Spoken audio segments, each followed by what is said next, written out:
Trust is something we all want in our marriage, but we don't always do the things necessary to build it. Today, we discuss 3 ways you can build trust inside of your marriage. Welcome to the Husband's Coach's Corner, the podcast that teaches husbands how to love their wife every day and become better men in the process. I'm your host, Chris Scott, aka the Husband Coach. Welcome back to all of my husbands out there.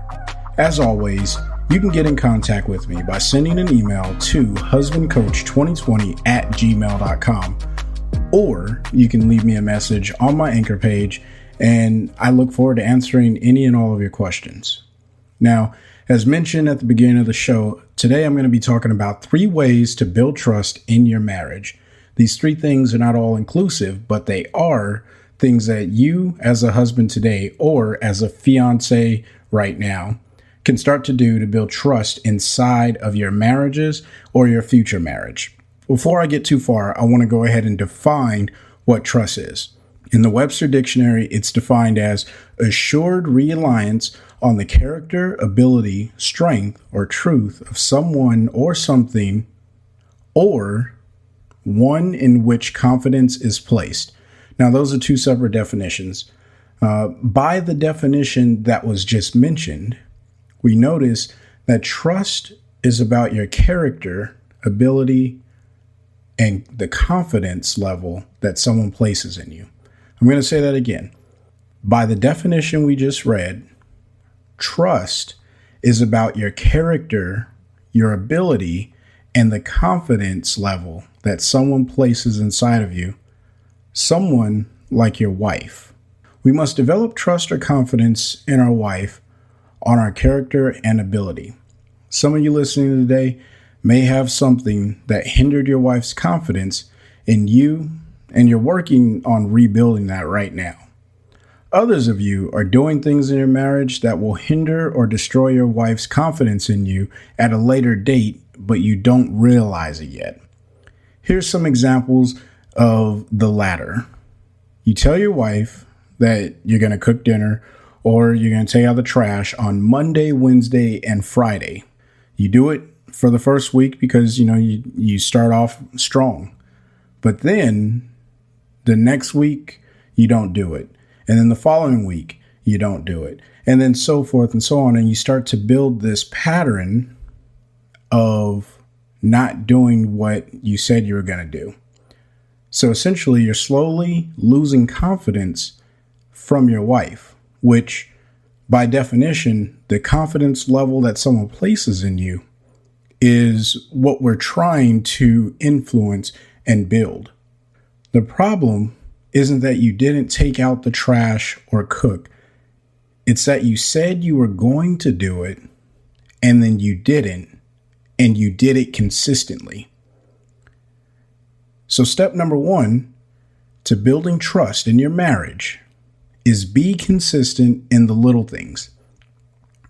Now, let me pause here for a second and reassure you that consistency in your marriage is the foundation to building trust.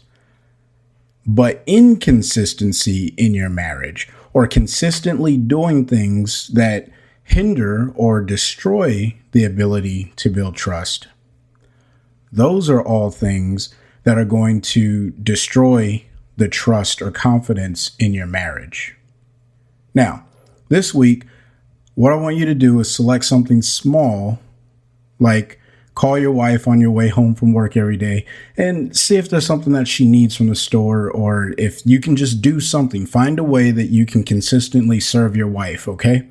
This is something that I talk about in many of my episodes here, but this week I want you to be extremely intentional and say, okay, I need to build consistency and confidence in my wife. The way that I'm going to do that is every day before I come home, I'm going to call my wife and I'm going to ask her, do you need me to stop and pick up anything?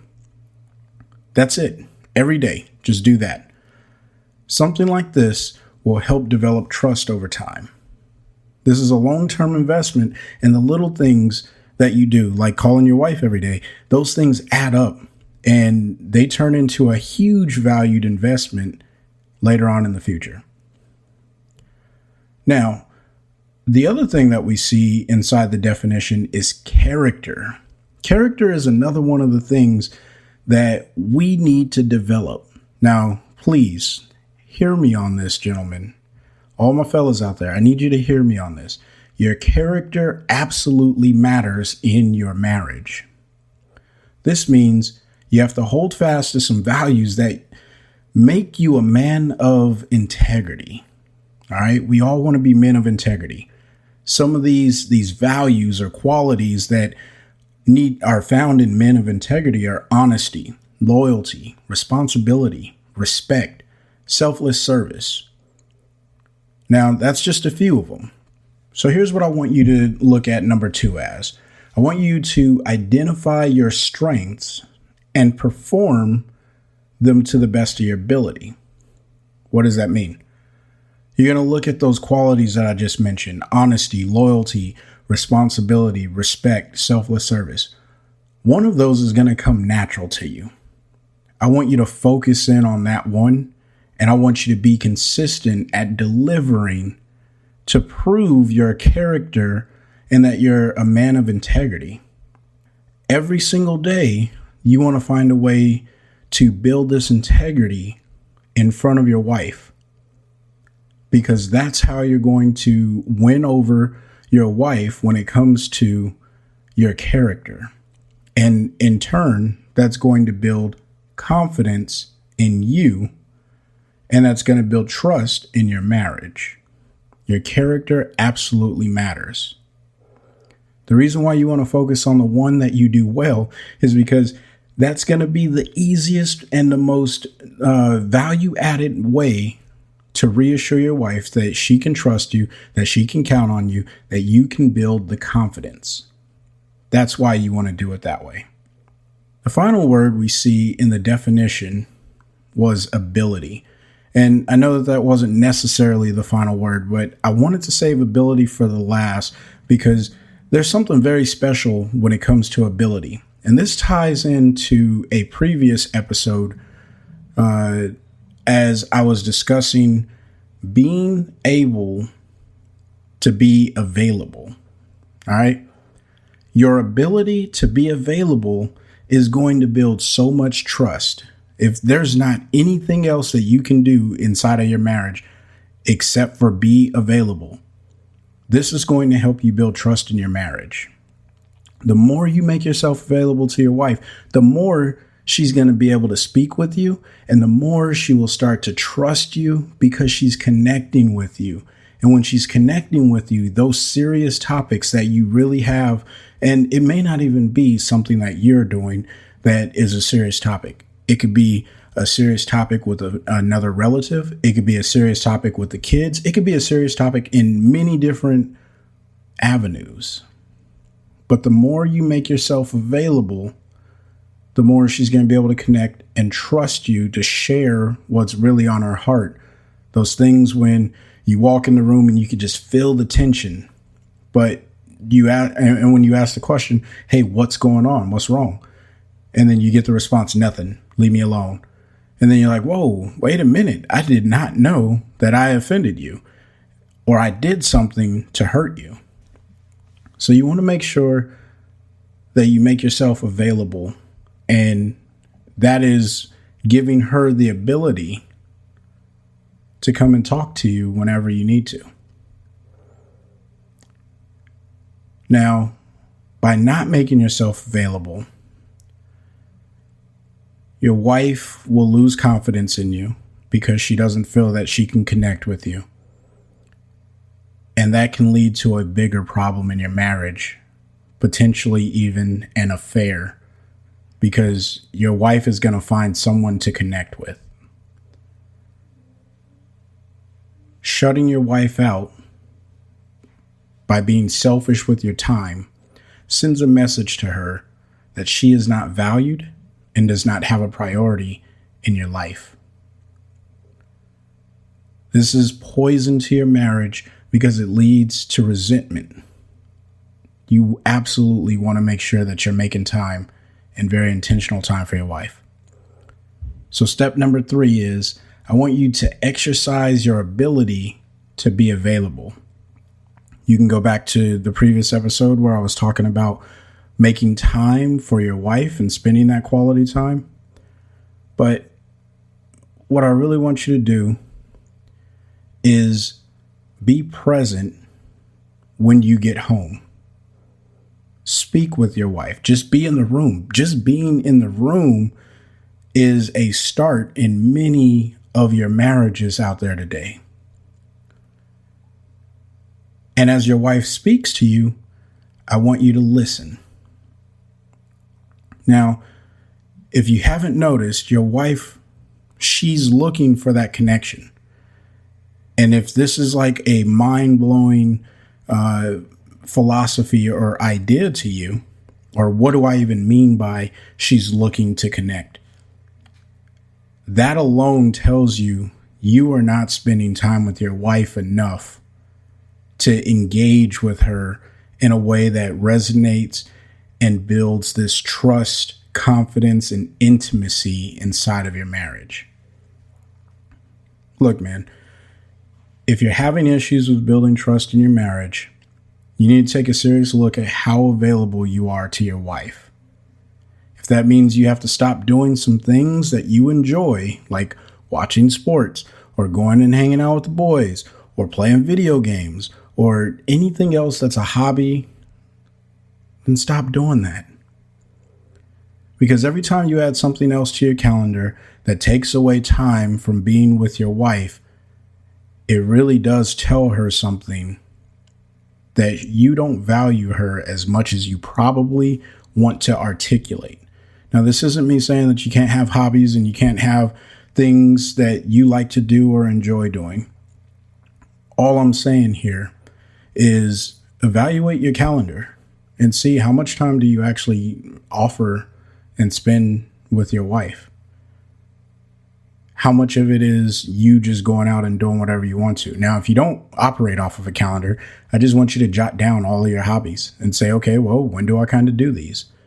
And if you realize that 90% of your day is packed with you doing the things that you want to do, and your wife has to find a way to operate within 10% of your day, there you go. The evaluation is right there, and you need to do something, or you get to make a decision if you're going to do something to fix that. I recommend that you do. Now, I trust that you will, because you're looking to build trust, confidence, and intimacy in your marriage.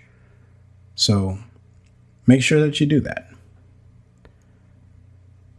Now, when there's something that you want to do, you have to have a conversation with your wife. When there's something that you want to do, you have to have a conversation with your wife. You go to her and you just say, hey, here's what I'm thinking about doing. Here's what I want to do. What are your thoughts on this?